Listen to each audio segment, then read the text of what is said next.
ACP सोहम सिंह चौहान और उसकी पत्नी रूहानी की कहानी जो आपको त्याग, समर्पण और साहस की अनुभूति करवाएगी। जहां सोहम अपने पहले प्यार को नहीं भूल पाया है तो वही रूहानी के लिए सोहम पहली नज़र का प्यार है। जयपुर, राजस्थान। बरसात की बूंदें मिट्टी को भीगा रही थी। आज की सुबह बहुत सुहावनी थी। सोहम बहुत देर से रूहानी को आवाज़ लगा रहा था, पर रूहानी इन सब से बेखबर नाश्ता बनाने में व्यस्त थी, कानों में ईयरफोन लगा के। राधा अपने कमरे में बैठी टीवी देख रही थी। रूहानी का फोन बैटरी खत्म होने की वजह से अचानक बंद हो गया। तब उसके कानों में सोहम की आवाज आई, रूहानी मर गए। आज तो पता नहीं कितनी देर से आवाज लगा रहे हैं। कान्हा जी बचा लेना, आज तो अगर कांड करो तो ठीक से करो वरना करो ही मत। पर हमारी क्या गलती है, खुद ही नीचे आ जाते, अभी जाके देखते हैं। सोहम, रूहानी रूहानी रूहानी कमरे में आते हुए, आ तो रहे हैं। ऐसा भी क्या हो गया है जो आसमान सर पे उठा रखा है। सोहम, ओह फाइनली मैडम को फुर्सत मिल गई। कानों में दही जमा रखा है क्या? कितनी देर से आवाज लगा रहा हूँ। सोहम अपनी यूनिफॉर्म पहनकर तैयार था। रूहानी, कानों में दही नहीं, ईयरफोन लगे थे इसलिए आवाज नहीं आए। सोहम, व्हाट आर यू मेड? तुम इस टाइम गाने सुन रही हो और मैं कब से तुम्हें आवाज लगा रहा हूँ। रूहानी, हाँ तो क्या हुआ? हमें दिन में सपना आएगा कि आप हमें आवाज लगा रहे हैं। सोहम, रूहानी, तुम। रूहानी, वेट, हम पर गुस्सा बाद में कर लेना, हम यही है। पहले ये बताइए इतनी देर से हमें क्यों बुला रहे थे? सोहम, मेरी वॉच और पर्स दोनों ही नहीं मिल रहे हैं। पता नहीं मेरी चीजों को इधर उधर करके क्या मिलता है तुम्हें। रूहानी, चीजें आपकी आंखों के सामने हो तो भी आपको कुछ नजर नहीं आता। अभी दिखाते हैं आपको। सोहम, क्या कहा तुमने? मुझे नहीं दिखता, मैंने पूरा कमरा छान लिया है। पर रूहानी अपने हाथ में पर्स लिए हुए उसे देखे जा रही थी। सोहम, ये। रूहानी, इसे पर्स कहते हैं ना मिस्टर चौहान। सोहम, पर ये तुम्हें इतनी जल्दी कैसे मिल गया? और ये वॉच? सोहम ने उसे हैरानी से देखा। रूहानी अपना दूसरा हाथ आगे करते हुए, रूहानी, शायद इसकी शक्ल आपकी वॉच से मिलती है। सोहम, ये मेरी ही वॉच है, पर मैंने तो पूरा कमरा देख लिया, मुझे तो ये कहीं नहीं मिली। रूहानी अपने मन में, होगी तो मिलेगी ना। रात को कितना गुस्सा किया हम पर। माँ पापा घर पर नहीं थे ना, इसी का फायदा उठाया। बस मिर्च ही तो तेज थी खाने में, इसलिए हमने पर्स और वॉच रात को ही बेड के नीचे छिपा दी थी। पर जल्दी जल्दी में हम भूल ही गए कि हम तो गुस्सा है। जब भी अरिजीत के गाने सुनते हैं ऐसा ही होता है। क्या फायदा, पर अब बात ही बदल देते हैं अब, वरना पके जाएंगे। सोहम, आप लेट नहीं हो रहे क्या? 7:30 हो गए हैं। सोहम, ओह माई गॉड, 7:30 हो गए हैं। तुम जल्दी से नाश्ता लगा दो, मैं 5 मिनट्स में आता हूँ। रूहानी, जी अभी लगाती हूँ। और कमरे से बाहर निकलने लगी तभी सोहम, 1 मिनट। रूहानी रुक गई। सोहम, तुम्हें ये घड़ी और पर्स एक साथ कैसे मिले? रूहानी की आंखें चौड़ी हो गई, उसे समझ नहीं आ रहा था कि अब वह क्या बोले। वो वही बेड के पास ही तो थी। सोहम, मैंने देखा था वहां पर, मुझे तो नहीं मिला वहां कुछ। रूहानी, आप ठीक से देखते कहा हो, वही तो थी। सोहम, नो, मैंने देखा था, टेबल पर कुछ भी नहीं था। रूहानी, अरे हम कह रहे हैं ना, वही टेबल पर से ही तो लाए हैं हम। सोहम, अच्छा, लेकिन अभी तुमने कहा कि तुम इसे बेड पर से लाई हो। रूहानी को अब खुद पर ही गुस्सा आ रहा था। रूहानी, अरे नहीं, मतलब पर्स बेड पर, वॉच टेबल पर। सोहम, पर तुम टेबल तक तो गई भी नहीं। सोहम ने उसे घूरते हुए कहा। रूहानी अपने चेहरे को इधर उधर करने लगी। रूहानी थोड़े से गुस्से में, क्या है सोहम, आप हमसे ऐसे सवाल जवाब कर रहे हैं जैसे हमने ये जानबूझकर छिपा दी हो। सोहम, लग तो ऐसा ही रहा है। रूहानी, क्या कहा आपने? हम ऐसा क्यों करेंगे भला? सोहम, वो तो तुम मुझसे बेहतर जानती हो। रूहानी अपने मन में, क्या जरूरत थी इतनी जल्दी देने की, थोड़ा टाइम तो लेना चाहिए था ना। पर नहीं, कुछ नहीं हो सकता हमारा। आपको ये लगता है कि यह हमने किया, वो भी जानबूझकर?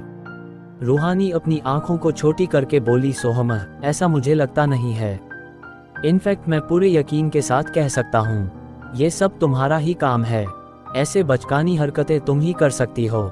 रूहानी, कब तक ऐसे बच्चों जैसे काम करोगी तुम? 25 की हो गई हो पर थोड़ी सी भी मैच्योरिटी नहीं है तुम में। सोहम का गुस्सा अब बढ़ गया था। रूहानी, और आप तो बहुत मैच्योर है ना, जब देखो तब हम पर गुस्सा करते रहते हैं, बहाना चाहिए आपको तो हमें डांटने का। सोहम, ओह अब मेरे सब समझ में आ रहा है, रात को मैंने तुम्हें डांट दिया था, इसलिए मुझे लेट करने के लिए ये किया ना तुमने, ताकि मुझे कमिश्नर अकल से डांट सुनने को मिले और तुम्हारा सो कॉल्ड रिवेंज पूरा हो जाए। रूहानी अपने मन में मान गए, यार इतनी जल्दी सब समझ में आ गया। हाँ तो यूपीएससी ऐसे ही थोड़े ना निकाल ली। रूहानी, देखिए यहाँ ना तो आपका पुलिस स्टेशन है और ना ही कोई कोर्ट, आप हम पर ऐसे ही कोई इल्जाम नहीं लगा सकते हैं। सोहम, रूहानी कब छोड़ोगी अपने बचपने को? रूहानी, हम बोल रहे हैं ना हमने कुछ नहीं किया। सोहम, जहाँ तक मुझे याद है तुम हकलाती तो बिल्कुल नहीं हो। रूहानी, सोहम आपको नहीं लगता अब कुछ ज़्यादा ही हो रहा है? हम चुपचाप सुन रहे हैं, इसका मतलब यह नहीं है कि आप सुनाते जाएंगे। सोहम, अपनी गलती कभी नहीं मानोगी ना तुम। रूहानी, जब गलती की ही नहीं तो मानने का कोई सवाल ही नहीं। सोहम, रूहानी अगर कुछ खुराफाती काम करना हो ना तो उसके लिए अपने दिमाग से काम लिया करो, और अगर वो खुराफाती काम मेरे खिलाफ करना होना तो कुछ ज़्यादा ही दिमाग का इस्तेमाल किया करो। विस्मयादिबोधक चिन्ह, विस्मयादिबोधक चिन्ह। खैर इतना तो तुम में है भी नहीं, तो अपनी इन नाकाम कोशिशों को रिपीट मत किया करो, समझी? रूहानी, क्या मतलब था आपका? आप ये कहना चाहते हैं कि हमारे पास दिमाग नहीं है? सोहम, बहुत जल्दी समझ में आ गया, नॉट बैड। रूहानी, आप अपने आप को बहुत स्मार्ट समझते हो ना, तो बिल्कुल समझते रहिए, हमें कोई परेशानी नहीं है। लेकिन इसका मतलब यह नहीं है कि आप हमें कम समझें। आप अभी हमें जानते नहीं हैं कि हम क्या क्या कर सकते हैं। सोहम, ओह रियली? रूहानी, आपको हमारी काबिलियत पर शक है? सोहम, बेशक। रूहानी, आप कहे तो एक डेमो दिखा दे।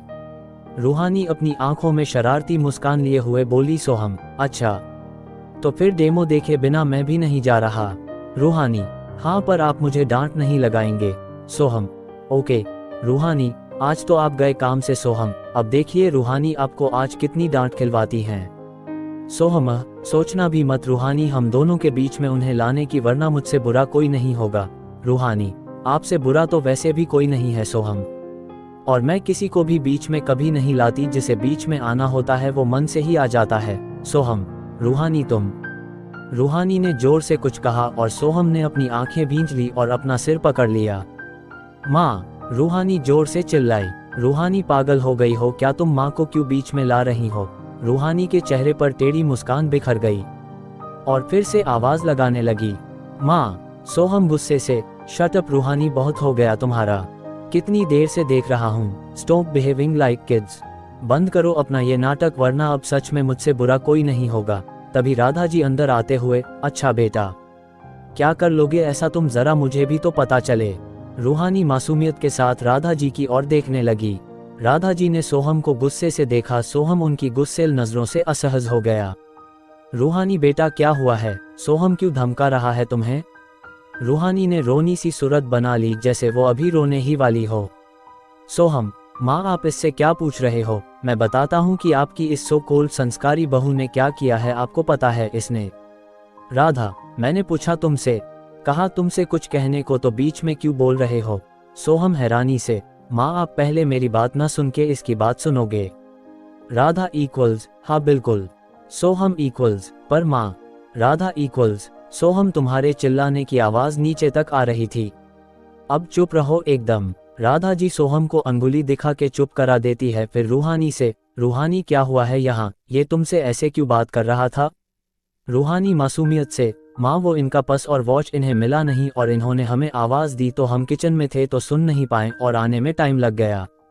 ये इसलिए हमें डांट रहे हैं कि हम इनके बुलाने पर एक बार में ही आ जाए, वरना इनसे बुरा कोई नहीं होगा। और माँ आपने ही कहा था ना कि ये कभी भी मुझ पे बिना बात गुस्सा हो तो हम आपको बता सकते हैं। सोहम आंखें बड़ी करके उसे देखता है, वो कुछ बोल पाता उससे पहले ही, सोहम रूहानी तुम्हारी पत्नी है, कोई नौकर नहीं जो तुम्हारे इशारों पर काम करें। और पहली बात ये इतनी बड़ी गलती नहीं है कि तुम उससे ऐसे बात करो, और दूसरी बात अगर गलती होती भी तो ये कोई तरीका नहीं होता डांटने का। डांट रहे हो या धमका रहे हो उसे?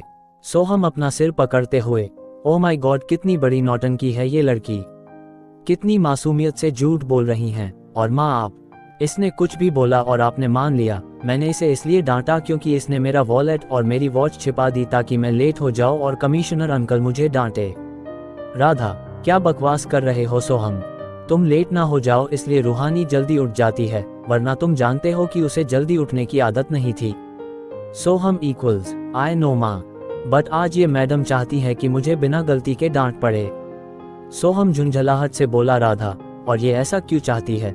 सोहम, क्योंकि कल रात मैंने इस पे बिना गलती के गुस्सा कर दिया और ये उसी का रिवेंज लेना चाहती है। और तुमने ऐसा क्यों किया? मुझे कॉल आया था कि जिस आतंकवादी को मैंने इतनी मुश्किल से पकड़ा था वो जेल से भाग गया। एक तो ऐसे ही परेशान हो गया था मैं ये सुनकर, और ऊपर से यह मुझसे बार बार पूछे जा रही थी शकी खाना कैसा बना, खाना कैसा बना है। मैं इरिटेट हो गया। और राधा, और तुमने इस पे गुस्सा भी किया और 2 प्लेट भी तोड़ दी। सही कहा ना मैंने? सोहम, माँ, वो मैं। राधा, रूही ने भगाया है क्या उसे? उसकी गलती से हुआ ये सब जो उसे अभी तक सुना रहे हो। ऐसा नहीं कहा मैंने, और ना ही कल के लिए कुछ बोला। वो तो आज इसने मेरा वॉलेट और वॉच छिपा दिया, बस इसलिए इसे बोल रहा था। सोहम रूहानी को घूरते हुए बोला।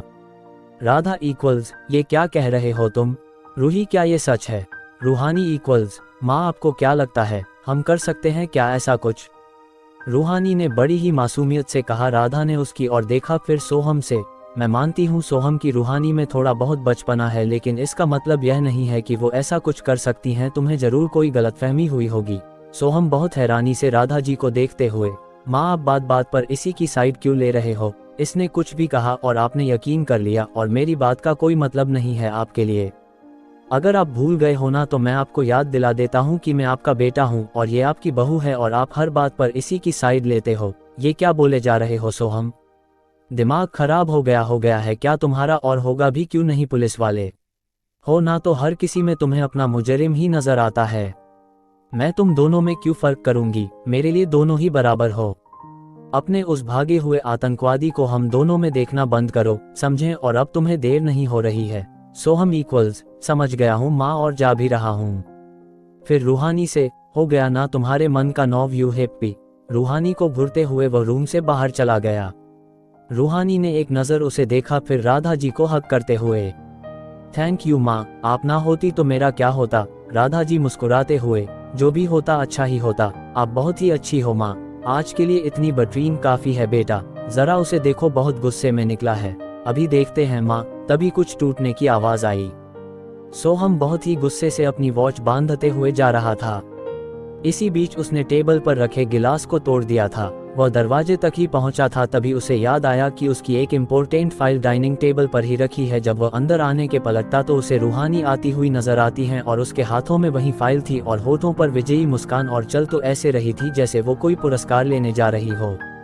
रूहानी को ऐसे देख के सोहम की दोनों भौहें तन गई। सोहम को गुस्से में देख के रूहानी बोली, अरे मिस्टर चौहान, आपकी ये फाइल कब से चिल्ला चिल्ला कर कह रही है कि मुझे भी साथ में ले चलो, पर आज तो आपके गुस्से का तापमान इतना ज्यादा है कि आपको कुछ सुनाई नहीं दे रहा है। सोहम का गुस्सा और बढ़ गया, पर वो कुछ बोल पाता तभी उसकी नज़र नीचे आती हुई राधा जी पर पड़ी। उसने अपनी दोनों आंखें बंद की और अपने गुस्से को नियंत्रित किया। मैं तुम्हें देख लूंगा रूहानी, मुझे देखने के लिए तो पूरी उम्र पड़ी है सोहम। अभी तो आप अपनी घड़ी की ओर देखिए और अपने कार्यस्थल की ओर प्रस्थान कीजिए, क्योंकि आपको देखने के लिए कमिश्नर अंकल अपनी पलकें बिछाकर आपका इंतजार कर रहे हैं। सोहम ने अपनी घड़ी में देखा, वो सच में आज बहुत लेट हो गया था। जबकि कमिश्नर ने उसे जल्दी आने को कहा था, उसने रूहानी को घूरा और अपना सिर झटकते हुए निकल गया। अच्छा हुआ जो इनको जल्दी थी जाने की, वरना अच्छे खासे भाषण सुनने को मिल जाते। वह पीछे पलटती है तो उसने देखा कि राधा जी उसे मुस्कुराते हुए देख रही है, तो इधर उधर देखते हुए किचन में चली जाती है। राधा मीना को बुला के कांच के टुकड़ों को हटाने के लिए कहती हैं। दोस्तों, क्योंकि तुम हे हो का पार्ट 1 आप लोगों ने देखा, क्योंकि तुम हे हो का पार्ट 2 देखने के लिए मिस्टर दिनेश स्टोरी चैनल को सब्सक्राइब कर लीजिए। जल्द ही आप लोगों के सामने होगा। अपना कीमती समय देने के लिए धन्यवाद।